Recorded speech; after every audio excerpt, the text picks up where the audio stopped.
ইতিহাস ভূগোলে পড়ছেন, ওইখানে কিন্তু এই গ্রামের ইতিহাস ছিল, পাঠ্য ছিল আমাদের সত্রবাড়ির। এছাড়া কি এই ইতিহাসগুলো নিয়ে আলাদা কোনো বই আছে যে সত্রবাড়ির শুধু? সত্রবাড়ির কথাও কাহিনী নামে আমার এক দাদা একটা বই লিখছিলেন, কিন্তু ওর পরবর্তীতে তো সবাই ওনারা হয় না। বিশেষ করে আপনার মায়ের দাদা, নানা দাদা আর কি, হ্যাঁ, আপনার নানার বাবা, উনি একটা বই লিখছিল, বই ছিল। ওই বইগুলো একদম আমাকে দেখাইছিল, আমি তখন ক্লাস 6 এখন এইগুলো পাওয়ার কোনো সুযোগ আছে কি কোথাও? খুঁজলে কোথাও কারো। তাহলে এটা আপনাকে একটা দায়িত্ব দিচ্ছি, আপনার নিজের মানে নিজে এটাকে গুরুত্ব দিয়ে যে ইতিহাসকে বাঁচিয়ে রাখার জন্য আপনি এটি একটু চেষ্টা করে দেখবেন ঘরে কোনো পুরনো কাগজপত্রের মধ্যে পাওয়া যায় কিনা। টিচার ট্রেনিং করে হয়তো বা এখন গুগল বা বিভিন্ন সার্চ দিয়েও কিছু হয়তো পাওয়া যেতে পারে, অথবা নথি জেলা পরিষদ বা মহাফেজখানা ওইসব থেকে কিছু খোঁজাখুঁজি করলে গবেষণামূলক এর জন্য হয়তো পাওয়া যেতে পারে। আমি একবার একটু এটা নিয়ে আমি 1954 সালে কিছু কাজ করেছিলাম এই ইতিহাস নিয়ে, এই গ্রামের কথা ও ইতিহাস নিয়ে। তখন আমি কিছু তথ্য আমি সংগ্রহ করছিলাম। এখন হয়তো আমার কাছে তেমন বেশি নাই, তাই খুঁজলে হয়তো আমি আর কিছু তথ্য সংগ্রহ করতে পারবো। যাক, এর সাথে আমি একটু অ্যাড করতে চাই, আপনি যেহেতু বলছেন যে আপনি এইটি নিয়ে কাজ করছিলেন, ইতিহাস ঐতিহ্য নিয়ে একটু গবেষণামূলক কাজ করছিলেন, লিখছিলেন উনি জীবিত নাই, ওনার কাছ থেকে আমি পাণ্ডুলিপিটা উনি আমার ইতিহাস মানচিত্র সহ উনি লেখালেখি করতেন। উনি প্রাইমারি টিচার ছিলেন একজন, এখন আর নাই। হয়তো বা তার এক নাতি আছে, সে ঢাকা গাজীপুরে অর্ডিন্যান্স ফ্যাক্টরিতে ইঞ্জিনিয়ার, তার সাথে কিছু থাকতে পারে, তার কাছে হয়তো। আচ্ছা, আপনি এটি একটু চেষ্টা করে সংগ্রহ করবেন।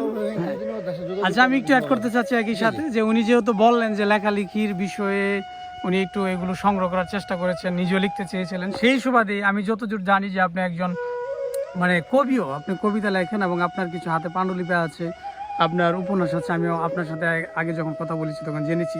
তো আপনার লেখালেখি বিষয়টা যদি একটু বলেন, আপনি আসলে কবিতা, উপন্যাস, নাটক। প্রাইমারি স্কুল যখন পড়ি তখন আমার পরিবারটা একদম সাহিত্যের আবহাওয়ায় গড়া।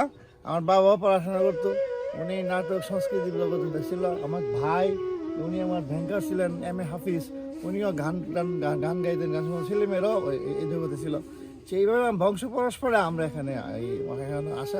আমাদের পরিবারের সবাই কেউ না কেউ কিছু লেখালেখি করে, এটা মনের খোরাকের জন্য করে, বা কেউ কিছু। আপনার শুরু, আপনারও তার লেখালেখির ইটা মানে শখটা ওইখান থেকে আসছে। আমি 3-4 থেকে তখন কিছু লিখতাম। আর বিশেষ করে আমার বাড়িটা ছিল, এখানে একটা লাইব্রেরি ছিল।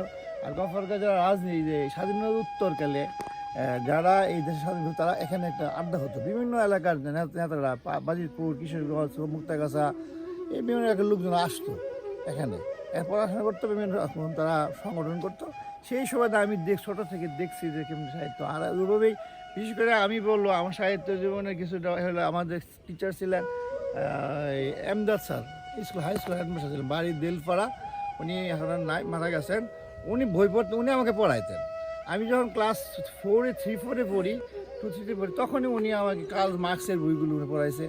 তারপরে ওই লেনিন স্টালিনের বইগুলো আমাকে পড়াইছে, পড়তাম আমার দিত আর কি। হ্যাঁ, ওইভাবে আমার শুরু। স্কুলে বিভিন্ন সাহিত্য অঙ্গনে আমি ডাকেশ্বর পড়াকালীন সময় আমি ডাকসুর TSC এর থেকে জড়িত ছিলাম কিছু। কিন্তু আমি বিক্ষিপ্ত হওয়ার জন্য কোনো বিভিন্ন কারণে আমার এগুলা আমি বুঝতে পারি না বা হয়ে ওঠে না। আমার কাছে কিছু পাণ্ডুলিপি এখন আছে আমার কাছে। আর বাকি যাক, আপনার পাণ্ডুলিপিগুলো থেকে আপনি 1-2টা বই বের করেন, উপন্যাসের যেমন আপনার পাণ্ডুলিপি আছে, কবিতা পাণ্ডুলিপি আছে, সেখানে বাছাই করে একটি বই প্রকাশ করবেন। সেটা আমরা প্রত্যাশা রাখছি আপনার নিজেকে বাঁচিয়ে রাখার জন্য, নিজের স্মৃতি রাখার জন্য। আত্মার খোরাক, এটা আত্মার খোরাক।